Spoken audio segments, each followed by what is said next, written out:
وبه نستعين والصلاة والسلام على أشرف المرسلين وعلى آله وصحبه أجمعين. قال رب اشرح لي صدري ويسر لي أمري واحلل عقدة من لساني يفقه قولي.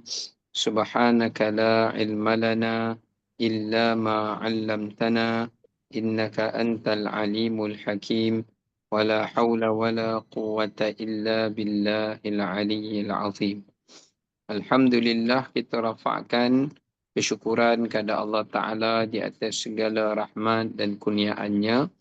Pada petang ini kita masih lagi diberikan kelapangan dan ruang oleh Allah Subhanahu Wa Ta'ala untuk dapat kita menyambung semula tadabbur kita pada petang ini, dan insya-Allah kita akan menyambung semula untuk sambungan surah Yasin, iaitu pada ayat yang ke-52.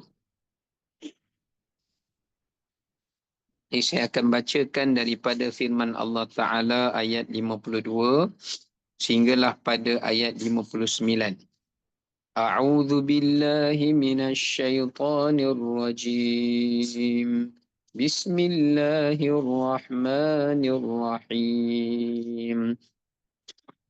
قالوا يا ويلنا من بعثنا من مرقدنا هذا ما وعد الرحمن وصدق المرسلون إن كانت إلا صيحة واحدة فإذا هم جميع لدينا محضرون فاليوم لا تظلم نفس شيئا ولا تجزون إلا ما كنتم تعملون إن أصحاب الجنة اليوم في شغل فاكهون هم وأزواجهم في ظلال على الأرائك متكئون لهم فيها فاكهة ولهم ما يدعون سلام قولا من رب رحيم وامتازوا اليوم أيها المجرمون صدق الله العظيم. Mafhumnya, pada ketika itu orang-orang yang tidak percayakan hidupnya pada hari akhirat akan berkata, aduhai celakanya kami, siapakah yang telah membangkitkan kami dari kubur tempat tidur kami?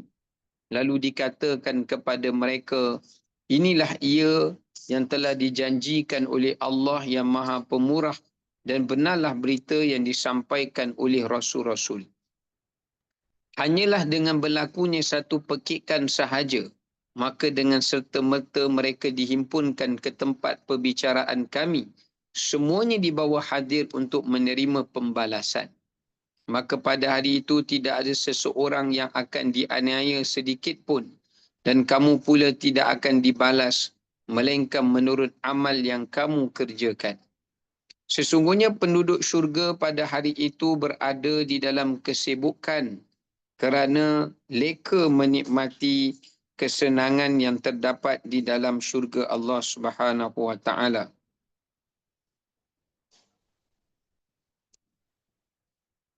Mereka dengan pasangan-pasangan mereka bersukaria di tempat yang teduh sambil duduk berbaring di atas pelaminnya.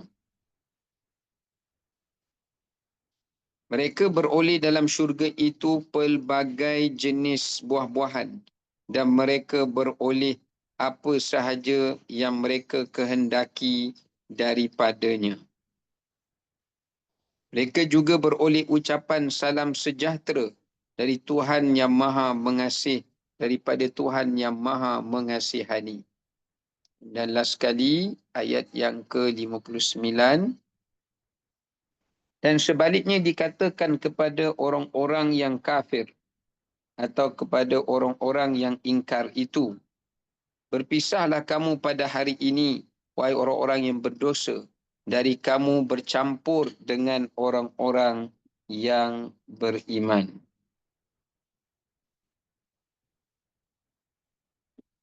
Baik.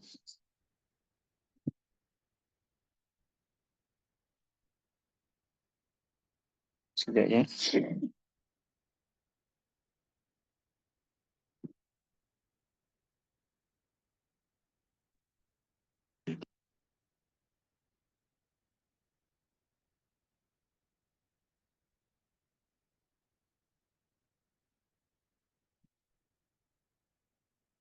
Okay, kita kembali semula.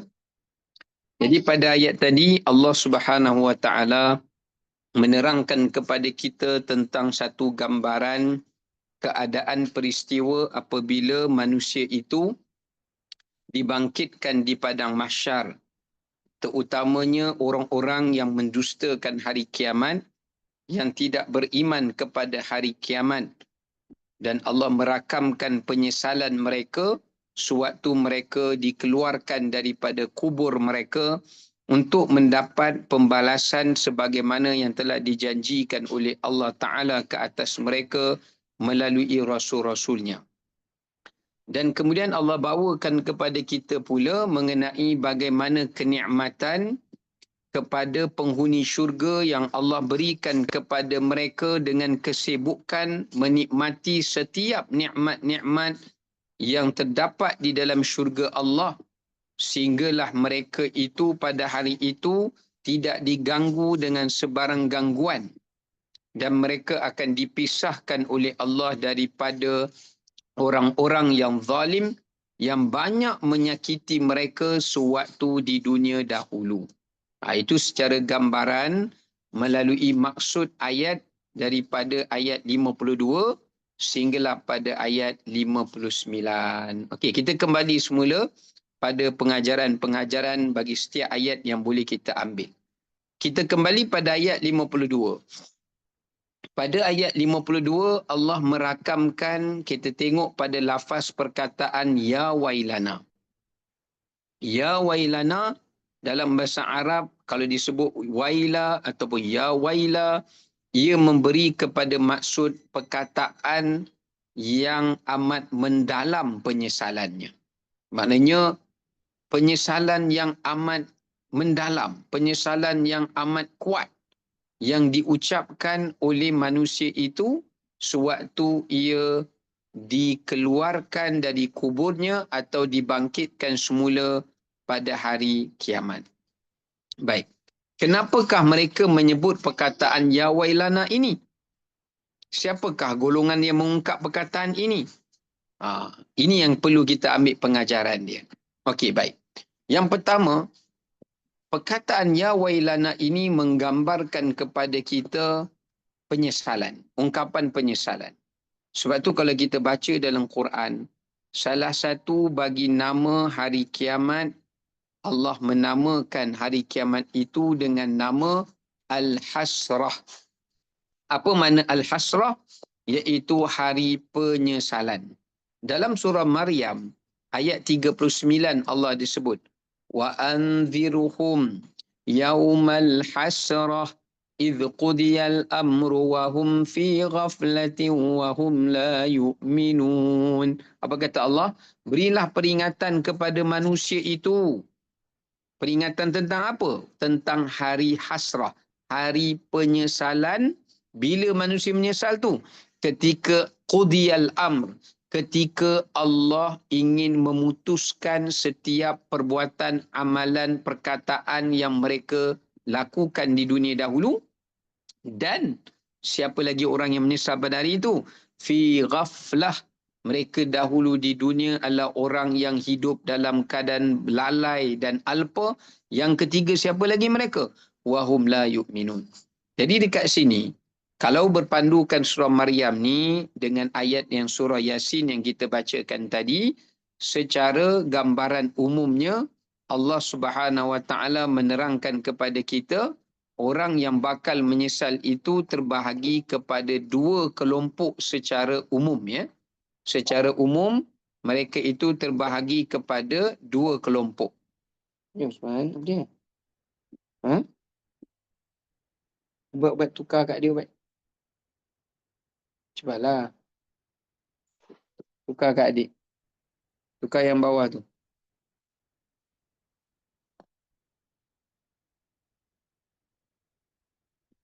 Oh.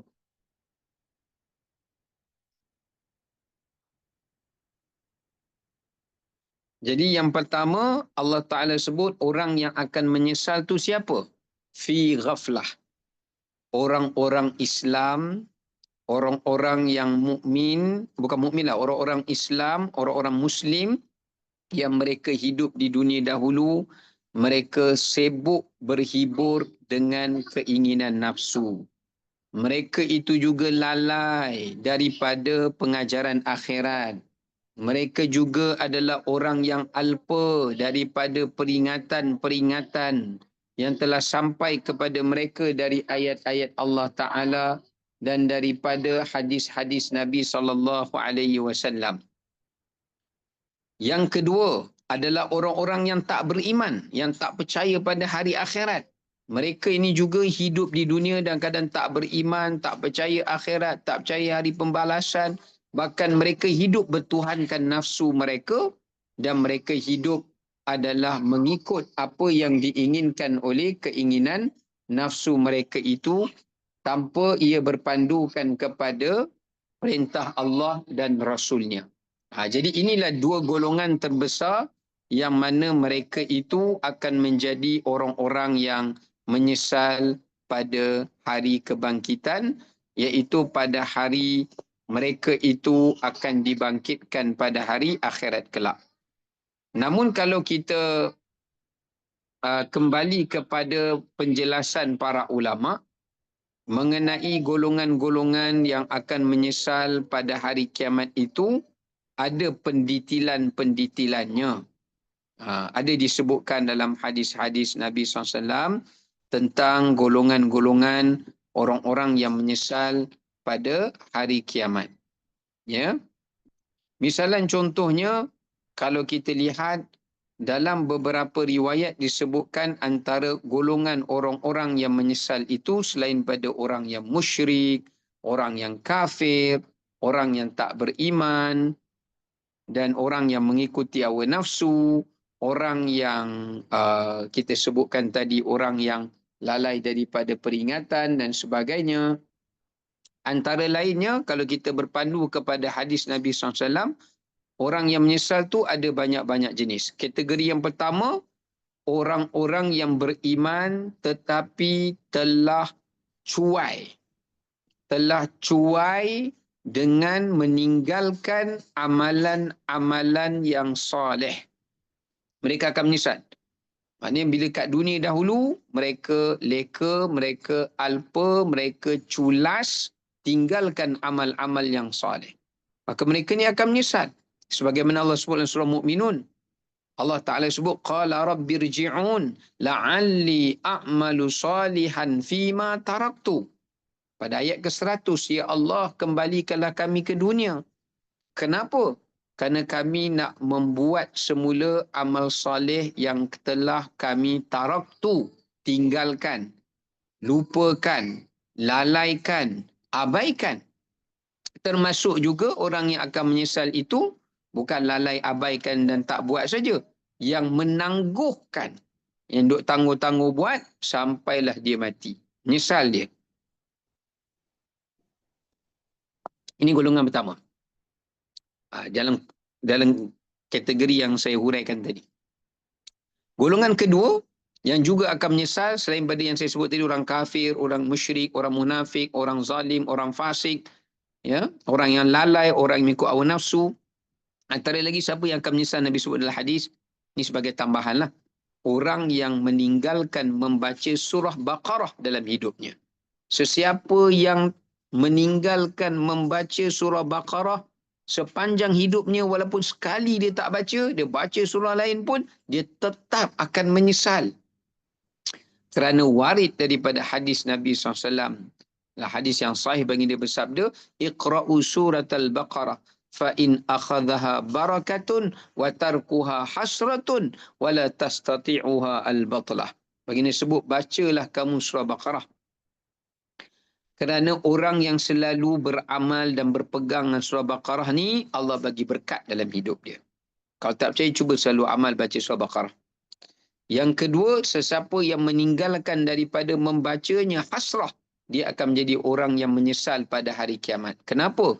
Kerana kelebihan surah Baqarah ini. Antara hadis yang sahih mengenainya, baginda sebut surah Baqarah dan surah Ali Imran. Satu lagi, jangan tinggal baca surah Ali Imran.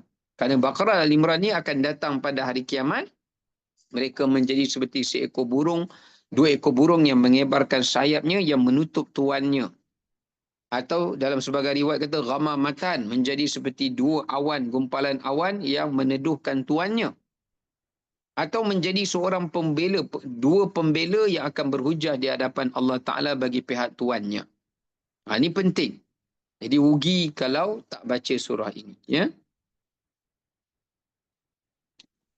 Kalau kita pernah baca pun, kita cuba baca lagi. Jadikan dia sebagai ulangan, ya, kebiasaan kita. Lagi siapa lagi akan menyesal? Sesiapa yang pernah duduk di atas dunia ini, dia pernah duduk di atas dunia ini, kat mana-mana dia duduk, dia duduk tu dalam keadaan dia tidak menyebut nama Allah. Dia tidak berselawat kepada Nabi SAW. Melainkan dia akan menyesal sekalipun ia masuk ke dalam syurga Allah Ta'ala. Tengok. Maknanya kalau kita duduk kat mana-mana tempat pun, duduk kat rumah, duduk kat cushion, duduk kat sofa, duduk kat masjid, duduk kat mana-mana pun, pastikan ketika kita duduk, mesti ada kita sebut nama Allah, atau kita selawat kepada Nabi SAW, atau kita zikir dan sebagainya. Ya, kalau kita tak berbuat demikian, maka kita akan balik di hari akhirat, kita akan menyesal. Menyesal apa? Menyesal sebab duduk kita tu jadi sia-sia. Apatah lagi kalau orang duduk tu untuk mengumpat, berbuat dosa dan sebagainya.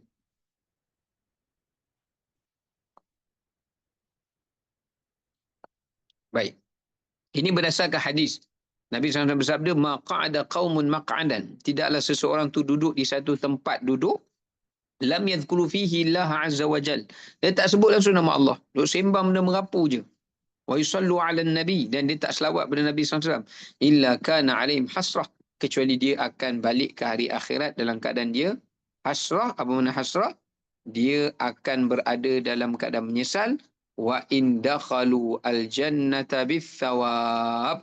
Sekalipun dia dapat masuk syurga Allah. Walaupun dia dapat masuk syurga Allah, tapi dia tetap akan menyesal. Ya? Baik. Lagi siapa lagi golongan menyesal? Orang yang di dunia tamakkan kepada kuasa, kedudukan, pangkat dan pengaruh dan sebagainya. Ini juga orang yang akan menyesal jika, tak habis lagi, tak semua. Jika mereka apabila mendapat kuasa, mendapat kedudukan, mendapat nama, mendapat populariti, mendapat pengaruh dan pengikut, mereka gunakan ia pada jalan yang betul, mereka ini yang tidak menyesal. Adapun selain daripada itu, mereka semua akan menyesal. Sebab apa? Nabi SAW sendiri berpesan kepada Sayyidina Abu Dhar radhiyallahu an.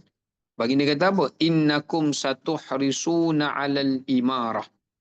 Kamu semua ini akan tahrusuna 'alal imarah. Kamu semua yang berebut-rebut nakkan kepimpinan, nakkan kuasa, nakkan kedudukan dan semua ni, berebut-rebut sampai macam-macam berlakulah yang kamu buat ni. Satakunu nadamatan wa hasratan. Ini Nabi nasihat Abu Dhar. Maksud tu Abu Dhar minta Nabi bagi kat dia jawatan. Nabi kata kamu tak mampu, kamu belum layak. Dia nak juga. Nabi cakap kat dia. Orang yang meminta-minta semua benda ni, minta nak jadi populariti, pengaruh, jadi kuasa, ada kedudukan semua ni, balik ke akhirat mereka akan menyesal. Kebanyakan mereka. Kemudian Nabi tutup apa? Fa ni'matil murdi'ah wa bi'satil fatimah. Nabi sebut sebaik-baik mereka yang selamat itu yang menjadi seorang ibu yang menyusukan anaknya, dan seburuk-buruk mereka adalah menjadi ibu yang memutuskan susuan anak dia. Maknanya apa Nabi nak kata? Kalau dia dapat segala kelebihan yang Allah bagi tu, kuasa, pangkat, kedudukan, populariti apa semua, dia gunakan untuk kebaikan lah. Macam seorang ibu menyusukan anak, dia guna untuk kebaikan, untuk agama, untuk manfaat, kebaikan dunia akhirat, maka dia tak akan menyesal. Tetapi yang akan menyesal bila mereka salah gunakan hal itu, maka mereka adalah orang yang akan rugi dan menyesal. Lagi siapa lagi orang yang akan menyesal? Allah Ta'ala sebut orang yang buat amalan dalam keadaan riak, sum'ah, ujub, takabur, yang ini orang-orang munafik. Allah sebut wa badalahum minallahi ma lam yakunu yahtasibun. Allah kata dan akan dipaparkan amalan-amalan mereka dan mereka melihat sendiri bagaimana amalan mereka itu tidak dihisap oleh Allah, tidak dihitung oleh Allah Ta'ala. Ya. Jadi ini antara golongan orang-orang yang menyesal, ya.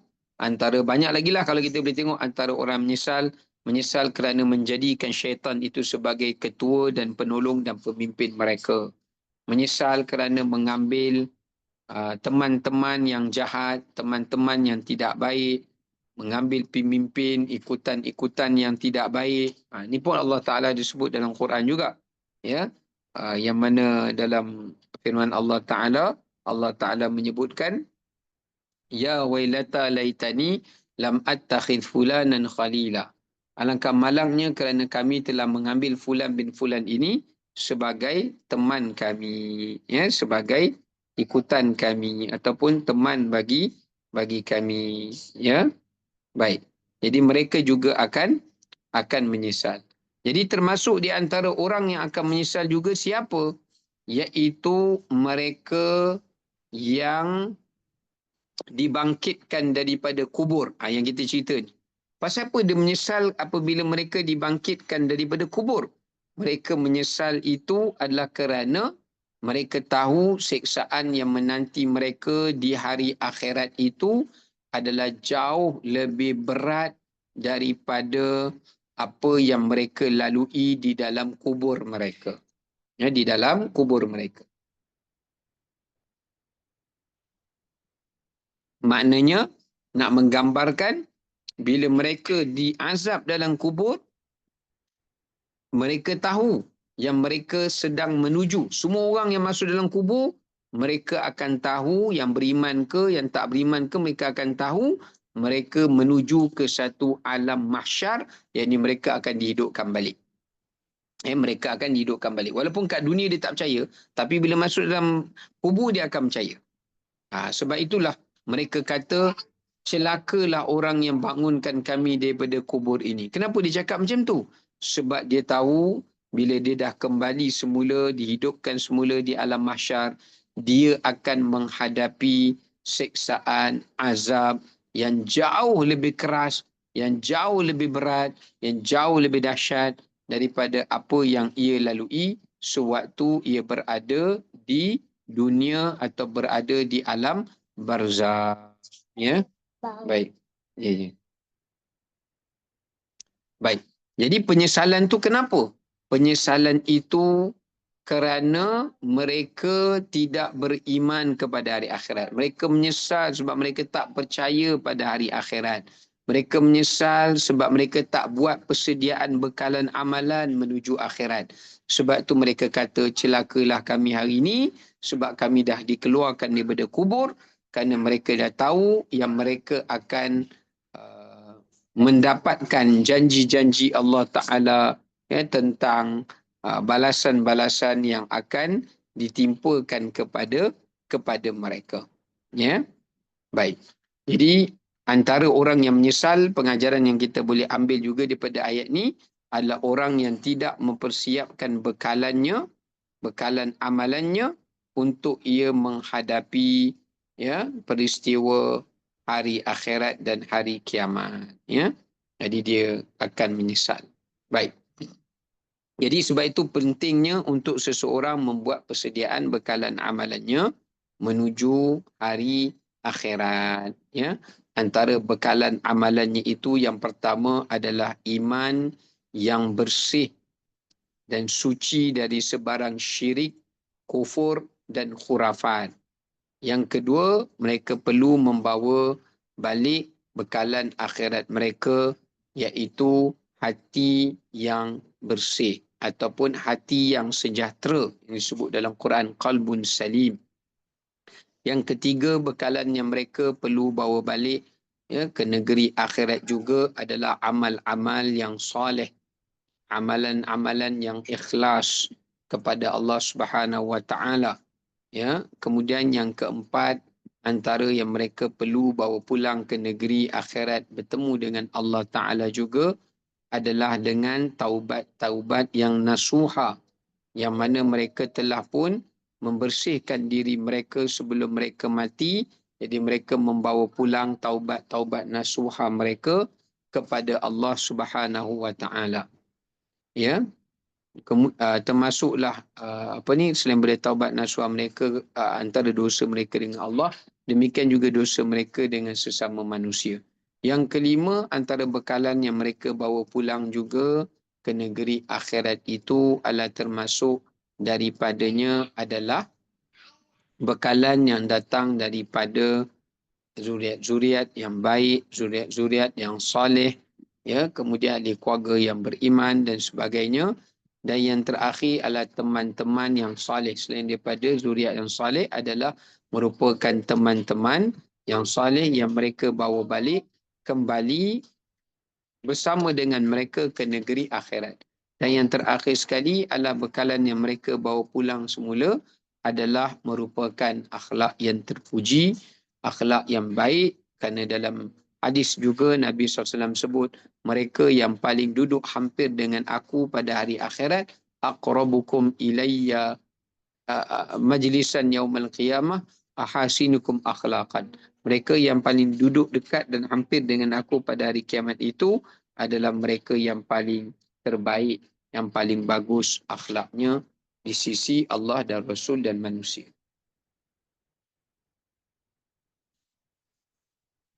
Baik.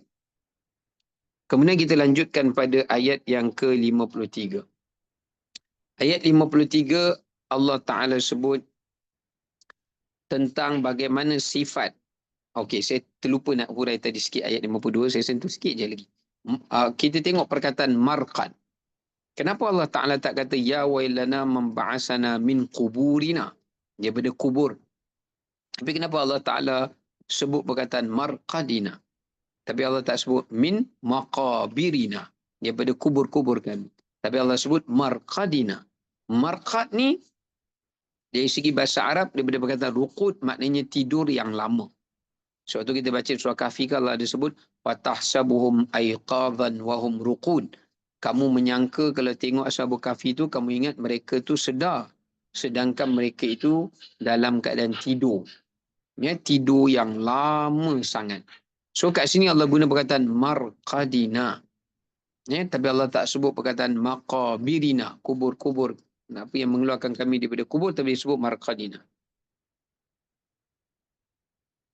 Kenapa Allah guna perkataan itu? Kerana nak menggambarkan bagaimana manusia itu sewaktu mereka dibangkitkan semula di hari akhirat di padang mahsyar nanti, seumpama mereka itu seperti orang yang bangun dari tidurnya. Macam kita tidur, lepas tu kita bangun tidur. Maknanya, perumpamaan dia lah. Allah Ta'ala nak kata, bukanlah exactly sama. Tapi perasaan mereka begitu. Macam dia orang duduk dalam kubur dah di, kalau yang ingkar tu diseksa lah. Diseksa. Tiba-tiba, mereka seperti orang yang dikejutkan dengan suatu pekikan suara sangkakala kedua yang sangat dahsyat. Dengan sangkakala itulah yang tengah diseksa tu akan tersedar dan dihidupkan semula.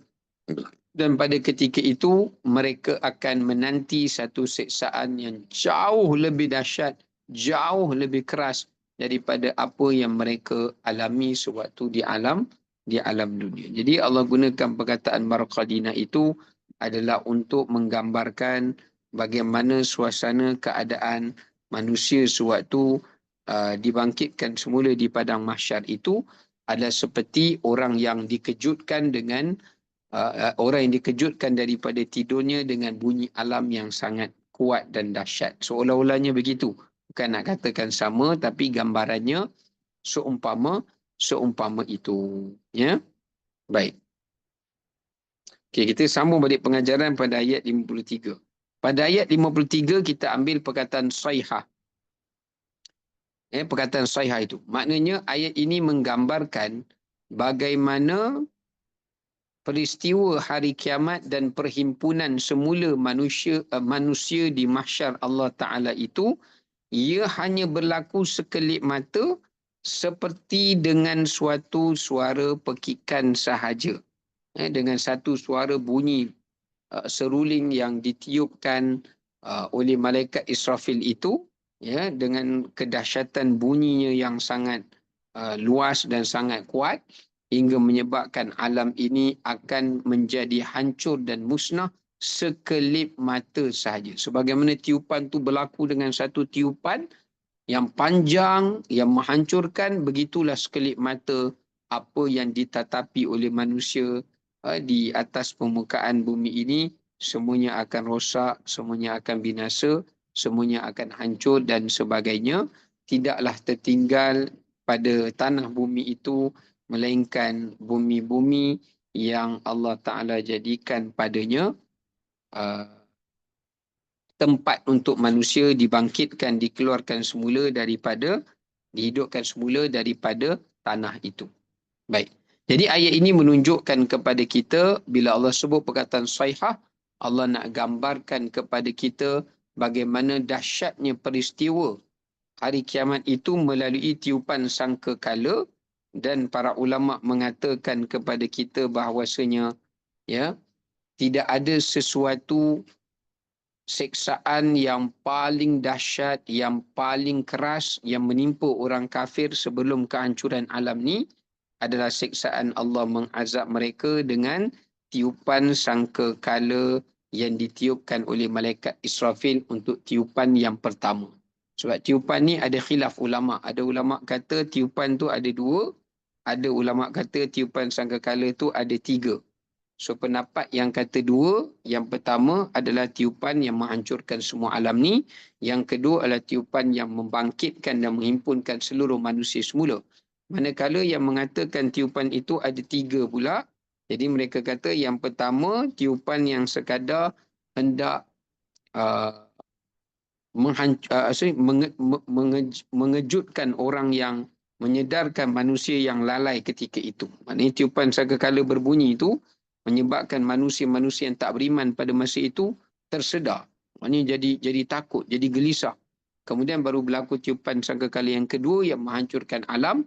Kemudian baru berlaku tiupan sangkakala yang ketiga yang menghimpunkan manusia semula pada hari akhirat. Jadi ada ulama membezakannya tentang tiupan yang pada saat awalnya dinamakan sa'qah, yang mana orang-orang kafir pada ketika itu yang tak beriman pun mereka dah mula nak beriman kerana terkejut mendengar suara yang mereka tak pernah dengar dan dahsyatnya suara itu. Ya. Jadi apa pengajaran yang Allah nak sampaikan kepada kita? Bagaimana Allah nak gambarkan kepada kita menerusi apa ni? Allah terkeluar pula dah. Menerusi ayat ni, Allah nak mengatakan alam dunia ini akan dihancurkan oleh Allah hanya dengan satu bunyian pekikan suara sahaja.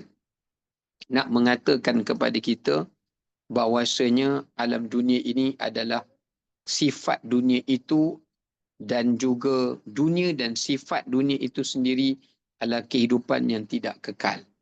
Bahkan dia adalah kehidupan yang bersifat sementara dan seketika, dan nikmatnya akan hilang dengan serta-merta daripada kehidupan manusia. Sama ada mereka suka dengan kehidupan dunia itu ataupun mereka tidaklah sampai mencintai kehidupan dunia itu melebihi daripada akhirat.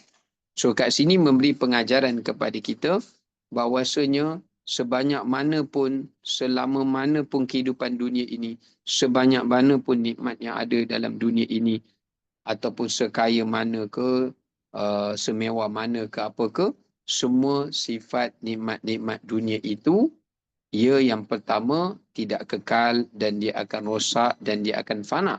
Yang kedua, ia tidak akan memberikan kepuasan dan memberikan kecukupan kepada mereka yang menikmatinya. Kerana itulah sifat dunia yang Allah Ta'ala gambarkan bagaimana musnahnya ia, begitulah sifat dia juga tidak akan sentiasa dapat memenuhi hajat dan kepuasan manusia di atas muka bumi Allah Subhanahu wa Ta'ala. Ya. Kemudiannya, kita lihat pula pada ayat 53 hujung tu, ambil pengajaran daripada perkataan muhdarun. Kita ambil daripada lafaz perkataan muhdarun. Ya.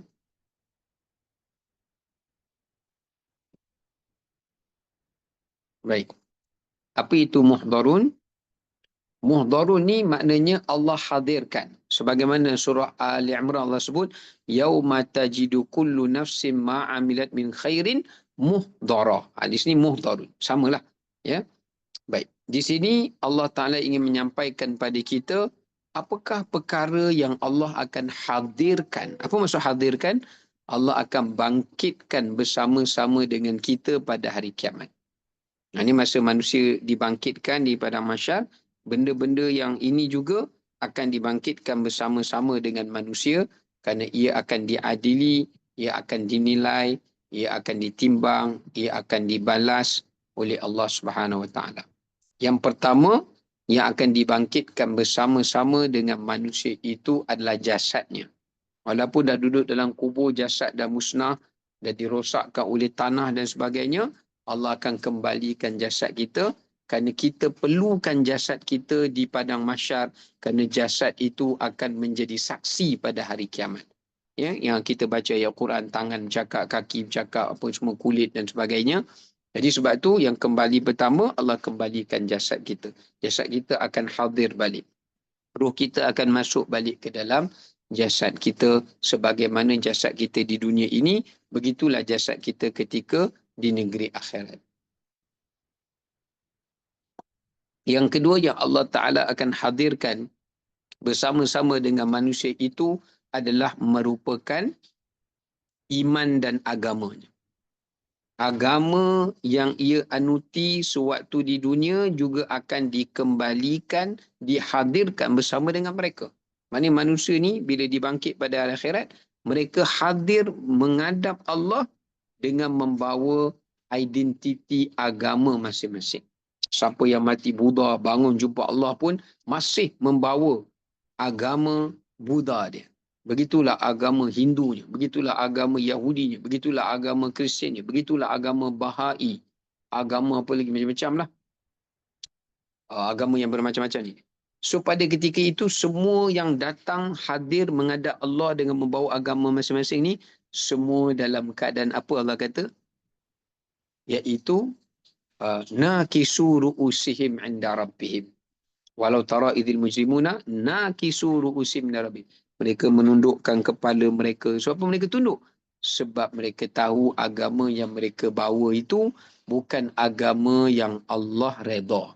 Bukan agama yang mereka dah ambil janji dengan Allah ketika di alam roh. Ya, sebab tu mereka menyesat. Sebab tu dalam Quran, tak silap saya, dalam surah Al-Hijr Allah Ta'ala disebut, Rubama yawaddul ladhina kafaru law kanu muslimin.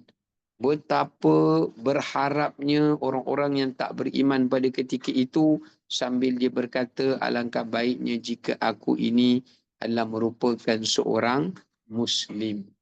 Aku ini merupakan seorang yang mukmin. Maknanya semua di antara manusia ini, bila mereka balik ke negeri akhirat, mereka tengok hanya orang Islam saja yang diberikan, orang beriman, betul-betul beriman saja, yang diberikan kemuliaan oleh Allah Ta'ala. di sisi keadaan tempat yang dekat dengan Allah, sedangkan yang selainnya ini akan dibiarkan, ya, sebagaimana yang kita sebut ni lah, ya, akan dibiarkan di mahsyar itu, sehinggalah pada ketika itu mereka ini akan dibangkitkan bersama dengan agama mereka masing-masing. Kalau mereka yang mati atas selain benda agama Islam, maka pada saat ketika itu mereka perlu membawa agama dan iman mereka dalam keadaan takut menghadap Allah. Wujuhi yauma idzin khashi'ah. Takutlah sebab Allah tak redha dengan agama tu. Yang ketiga, yang mereka akan dibawa hadir bersama-sama dengan mereka selain daripada jasad mereka, selain daripada agama mereka. Yang ketiga, ya, yang akan dibawa bersama-sama hadir dengan mereka itu adalah amalan mereka. Sama ada amalan baik mereka ataupun amalan buruk mereka. Amalan yang baik pun dihadirkan, amalan yang buruk pun dihadirkan. Sebagaimana dalam sebagai riwayat hadis sebut, riwayat Al-Hakim kata, mereka tengok sebelah kanan, mereka nampak amalan baik mereka. Mereka tengok sebelah kiri, mereka nampak amalan kejahatan mereka. Mereka tengok di hadapan, mereka sudah menghadap Allah, dan di sekeliling mereka, di samping amal kebaikan kanan kiri itu, mereka dikepung oleh api neraka Allah Subhanahu wa ta'ala. Ya, baik. Kemudian yang keempat, yang dihadirkan bersama-sama dengan mereka, Allah hadirkan bersama dengan mereka itu adalah nikmat. Ya, adalah nikmat. Semua nikmat yang Allah beri kepada mereka kat dunia ni, yang Allah beri kepada manusia kat dunia ni, Allah akan cipta balik nikmat itu. Nikmat itu akan hadir untuk menjadi saksi, adalah untuk memberi keterangan sama ada hamba Allah Ta'ala itu bersyukur ataupun sebaliknya. Sebab tu Allah Ta'ala sebut juga dalam Quran, ثُمَّ لَتُسْأَلُنَّ يَوْمَئِذٍ عَنِ النَّعِيمِ. Sesungguhnya pada hari kiamat itu kamu semua akan ditanya tentang nikmat. Maknanya ditanya tu dalam arti kata, ada yang ulama menafsirkan maknanya Allah hadirkan nikmat itu secara apa kita panggil, Allah hadirkan secara hakiki ke atau hadirkan secara gambaran saja ke. Ya, lalu Allah Ta'ala akan tanya kepada kita, kenapa kamu tak bersyukur nikmat itu. Sebab itu dalam hadis pun Nabi SAW ada menyebut, Allah bertanya, bukankah aku dah beri kepada kamu kuda, bukankah aku dah beri kepada kamu tunggangan, bukankah aku dah beri kepada kamu tempat berteduh dan sebagainya. Allah sebut semua benda itu, dan ternyata benda itu mereka dapat melihatnya, dan mereka, jika mereka mengkufurinya, mereka akan diseksa. Jika mereka adalah orang yang mensyukurinya, maka mereka akan dibebaskan, ya, dengan rahmat Allah Subhanahu Wa Taala. Kemudian antara yang dihadirkan bersama-sama dengan mereka juga, selain daripada amalan baik dan buruk mereka, ya, selain daripada yang kita sebutkan tadi itu, antara yang akan dihadirkan selain daripada amalan jahat mereka pun saya dah sebut, iaitu saksi. Ya, akan dihadirkan bersama dengan mereka adalah saksi pada hari kiamat. Ini kita boleh tengok dalam surah Qaf. Allah Ta'ala menyebutkan, waja'at kullu nafsin ma'aha sa'iqun wa syahid. Disebut perkataan sa'iqun wa syahid. Tengok perkataan hujung tu, syahid. Ya. Maknanya, ingatlah pada hari kiamat itu, akan didatangkan setiap nyawa manusia bersama dengan dia dua benda. Sa'iq, amalan dia yang akan memandu dia. Wa syahid, saksi dia. So saksi ni siapa dia? Saksi ini merangkumi kepada bumi Allah ini yang menyaksikan baik buruk kita. Saksi ini adalah bukan permukaan bumi ini saja, bahkan batu bata, tapak-tapak kaki, ataupun peninggalan amal jariah yang kita bina, yang kita tinggalkan, yang kita wariskan, buku-buku yang kita telah wakafkan dan sebagainya.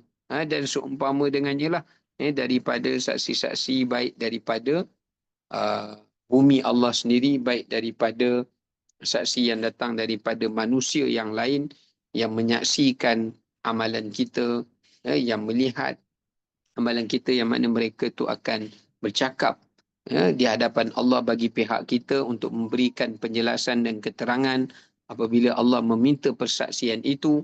Jadi ini juga antara yang akan dihadirkan pada hari kiamat untuk memberi keterangan, memberi penjelasan dan sebagainya. Jadi bila sebut saksi ini luaslah. termasuk saksi yang tahu tentang diri kita, selek belok kita, ibu bapa kita, kemudian saksi yang datang daripada pasangan kita, daripada anak pinak kita, dan juga daripada sekalian manusia yang lain mengenal kita, manusia-manusia lain yang turut juga mengenal kita, mereka itu juga akan menjadi saksi daripada bumi, langit dan sebagainya. Baik.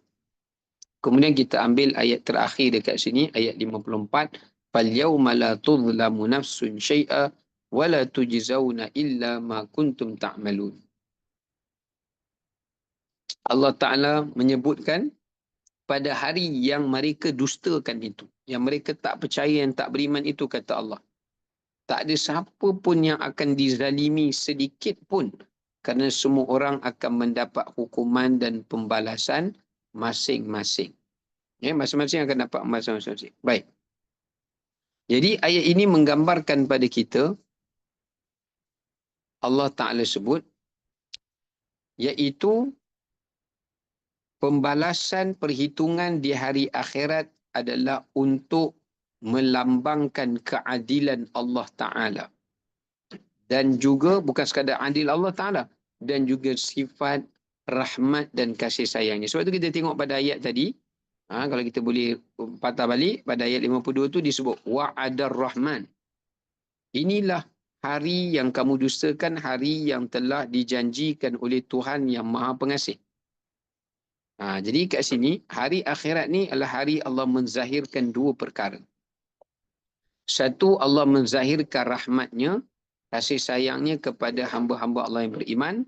Yang kedua, Allah nak menzahirkan keadilannya.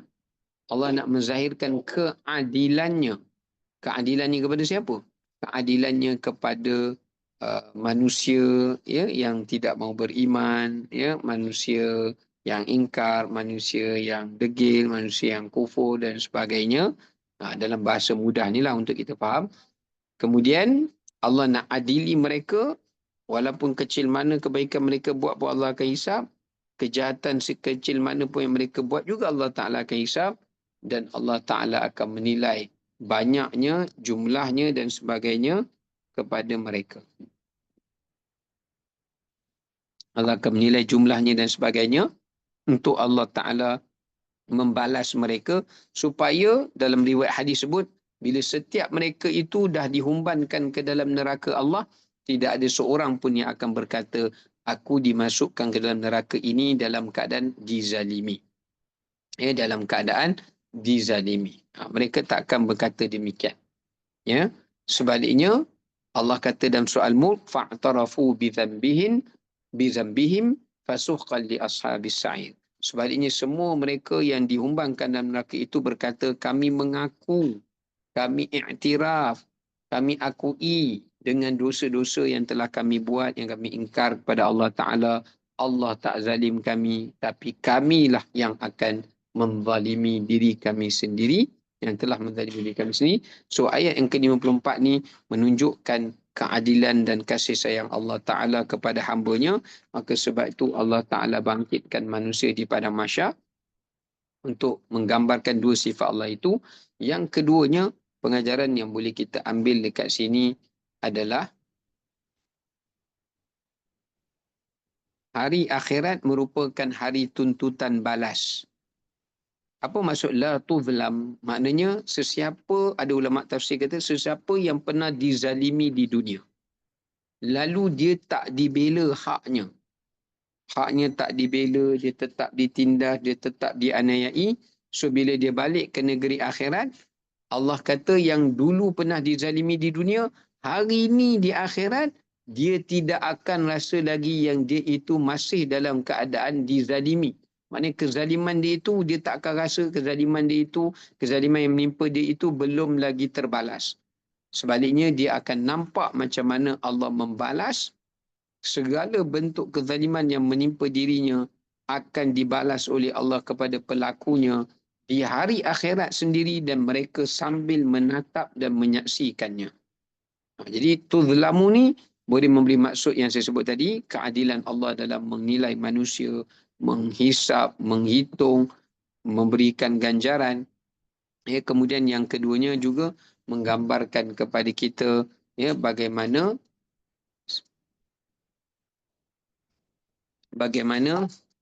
Allah Ta'ala nak menyatakan bahawasanya pada hari itu semua orang yang pernah dizalimi, semua orang yang pernah dianiayai, maka mereka akan terbela hak mereka kerana hari akhirat tu adalah hari tuntutan balas untuk manusia mendapat semula hak-hak mereka yang telah diabaikan atau ditutup atau disekat oleh golongan-golongan manusia yang terdahulu. Yang terdahulu. Jadi inilah gambaran yang diperingatkan oleh oleh Allah Subhanahu Wa Taala melalui ayat yang ke-54. Last kali yang kita nak ambil pengajaran kat sini, bila disebut la tuzlamu nafsun syai'a, maknanya hari akhirat ni adalah hari penyesalan. Ya, hari akhirat penyesalan pula, hari pengakuan. So ayat ni juga nak menunjukkan pada kita hari akhirat itu adalah merupakan hari perakuan atau pengakuan setiap para pendosa. Mereka pasti akan mengaku setiap kejahatan mereka di hadapan Allah, daripada sebesar-besar dosa sehinggalah sekecil-kecilnya mereka akan mengakuinya di hadapan Allah, sebagaimana Allah Ta'ala sendiri sebut dalam surah Allahu Akbar, dalam surah Al-Mulk yang saya bacakan tadi lah, fa'tarafu bi dhanbihim fasuqqan li ashabi as-sa'id. So kat sini kita ambil pengajaran perakhiran ni yang tadi saya sebut, ia adalah hari manusia mengaku di atas segala perbuatan dosanya dan mereka tidak akan rasa mereka dianiayai oleh Allah atau hisab Allah tu tak adil ke semua tu, mereka tak akan rasa. Sebaliknya, kenapa mereka tak rasa prejudis kepada Allah Ta'ala ketika Allah hitung amal mereka? Sebab mereka mengaku setiap kali bila Allah hisab mereka. Kerana manusia di hari akhirat mereka tak mampu berdusta dan berbohong. Kerana Allah dah kata dah, la yatakallamuna illa man adhina lahur rahman wa qala sawaba. Sesungguhnya pada hari pada hari akhirat itu, manusia itu apabila mereka dinilai dan dihitung oleh Allah Subhanahu Wa Taala, maka mereka akan mengatakan, kami mengakui segala perbuatan dosa kami.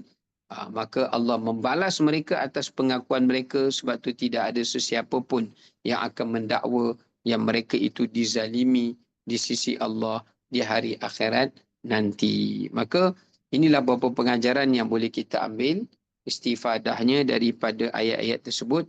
Dan insya-Allah kita akan menyambung semula pada ayat yang ke-55 daripada surah Yasin ini pada pengajian yang akan datang. Assalamualaikum warahmatullahi wabarakatuh.